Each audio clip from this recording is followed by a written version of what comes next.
Factory layout మన Mukunda jewellers వారి నూతన బ్రాంచెస్ ప్రారంభం అతి త్వరలో జూబ్లీ హిల్స్ లో ఫిబ్రవరి 20న, మన వైజాగ్ లో ఫిబ్రవరి 28న విచ్చేయండి. బాక్స్ ఆఫీస్ ను షేక్ చేయటం బాలయ్యకి చాలా కామన్. ఇక మాస్ పల్స్ ను పట్టుకోవడంలో ఆయనదో డిఫరెంట్ స్టైలే ఉంటుంది. మరి అలాంటి ఆ స్టైల్ కు ఇప్పుడు ఓ న్యూ ఫ్లేవర్ యాడ్ కాబోతుందట. అవును, మలయాళంలో స్టైలిష్ రా యాక్షన్ కు కేర్ ఆఫ్ అయిన ఓ క్రేజీ డైరెక్టర్ బాలయ్య ఇమేజ్ కి న్యూ డైమెన్షన్ ఇవ్వబోతున్నాడట. మరి ఏరి కోరి బాలయ్యతో చేసే సినిమా పాన్ ఇండియా రేంజ్ లో బ్లాస్ట్ అవుతుందా? ఇంతకీ బాలయ్యే కావాలి అంటూ ఆరాట పడిపోతున్న ఆ కుర్ర డైరెక్టర్ ఎవరై ఉంటారు?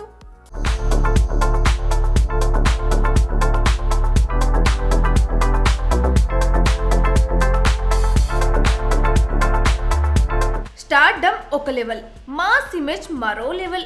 కానీ నటసింహం బాలయ్య అంటే ఆ రెండు లెవెల్స్ దాటిన పవర్. అఖండ, వీరసింహారెడ్డి, భగవంత్ కేసరి, డాకు మహారాజ్ వంటి సినిమాలతో బాక్స్ ఆఫీస్ ను షేక్ చేసి దాన్ని మరోసారి ప్రూవ్ చేశాడు కూడా. ఇక అఖండ 2కి మిక్స్డ్ టాక్ వచ్చినా సరే, బాలయ్య మార్కెట్ కు మాత్రం ఎలాంటి డౌట్ లేదని క్లియర్ గా చెప్పేసింది బాక్స్ ఆఫీస్. ఇప్పుడు అసలు మ్యాటర్ ఏంటంటే బాలయ్య నెక్స్ట్ మూవ్స్. ఇప్పటికే డైరెక్టర్ గోపీచంద్ మలినేనితో ఓ యాక్షన్ ఎంటర్టైనర్ కి గ్రీన్ సిగ్నల్ ఇచ్చేశాడు బాలయ్య. ఇక్కడే ట్విస్ట్ ఏంటంటే, మొదట అనుకున్న స్టోరీని పక్కన పెట్టి ఇంకా పవర్ఫుల్, ఇంకా డేంజరస్ కథతో ముందుకు వెళ్తున్నారన్న టాక్. ఇదిలా ఉండగా టాలీవుడ్ ను కుదిపేస్తుంది మరో క్రేజీ న్యూస్. అవును, మార్కో సినిమాతో వైలెన్స్, ఇంటెన్సిటీ, ప్రెజెంటేషన్ కు కొత్త డెఫినేషన్ ఇచ్చిన హనీఫ్ బాలయ్య ఇమేజ్ ను రాస్టిక్ అన్లిమిటెడ్ పవర్ లెవెల్ కి తీసుకెళ్లే ప్లాన్ లో ఉన్నాడట.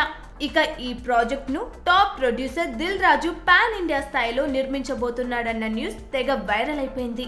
అఫీషియల్ గా అనౌన్స్ చేయకపోయినా ఈ కాంబినేషన్ కన్ఫర్మ్ అయితే మాత్రం బాలయ్య కెరీర్ లోనే ఒక డిఫరెంట్ చాప్టర్ స్టార్ట్ అవుతుందన్నది ట్రేడ్ వర్గాల మాట.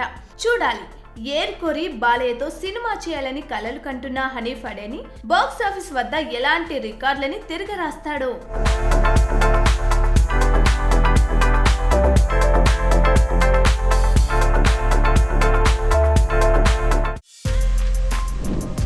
For more videos like this, subscribe Big TV channel.